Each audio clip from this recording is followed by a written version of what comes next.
На 26 юли луната влиза в Козирог и тонът рязко ще се промени. Отново, след всички раздвижени енергии, след Стрелеца, идва нещо по-тежко, по-сериозно и по-семно.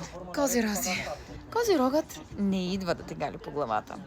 Той те кара да се стегнеш, да си поемеш отговорността и да видиш къде реално стоиш. На този ден Сатурн тръгва ретроградно и това не е момент за хаос, а за трезва сметка. Ако последните дни сте почувствали някакво напрежение, то в момента ще стане ясно дали изобщо сте извлекли нещо полезно от ситуацията или просто сте си изчерпали енергията на празно. А ако животът ти изглежда по различен начин, то може би е защото просто вече не си същия човек.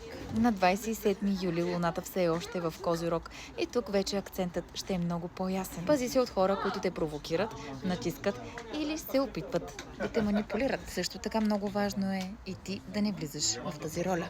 Под тази луна е много по-добре да се дръпнеш, да си поемеш въздух и да останеш в спокойствието си, вместо да се губиш в чужди хаосове и драма. Това е период, в който не се печели с нерви, а с вътрешен контрол. Типично по козирожки. И няма нужда да се обясняваш, няма нужда да се доказваш, няма нужда от излишен шум, няма нужда от пози, по-скоро са необходими граници и ясни решения, които вече са взети. И няма нужда да се връщаш назад или да поглеждаш назад.